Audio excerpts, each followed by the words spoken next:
আসসালামু আলাইকুম। আজকে একটা ছোটোখাটো রেসিপি নিয়ে এসেছি, বেগুন ভাজি। একটু অন্যরকম, এইজন্য ভাবলাম আপনাদের সাথে শেয়ার করি। বেগুনটা আমি ধুয়ে তারপরে কেটে নিয়েছি যাতে কোনো পানি না থাকে। হলুদ, লবণ, মরিচ দিয়ে একটু মাখিয়ে নিয়েছি। আর তারপরে এভাবেই ভাজি, বাট এটা একটু অন্যরকম, সেইজন্য হচ্ছে সাথে আমি আরেকটু কিছু যোগ করব, দেখতে থাকেন আপনারা।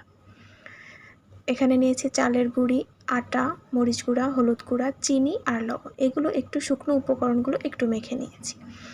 এবার আমরা যে বেগুনটাতে হলুদ মরিচ মেখে রেখেছিলাম সেটা একটু আলতো করে হাত দিয়ে একটু টিপে টিপে আমি দিচ্ছি যাতে একটু গায়ে লেগে থাকে। আপনারা দেখেই হয়তো বুঝতে পারবেন যে এটা ভাবে কীভাবে লাগাচ্ছি। এটা খুবই সহজ, অনেকেই হয়তো জানেন, বাট তারপরেও আমি প্রথমবার করেছি এবার। অনেক দিন ধরে করতে চাচ্ছিলাম, তো আজকে ভাবলাম করেই। তো এই তো করলাম।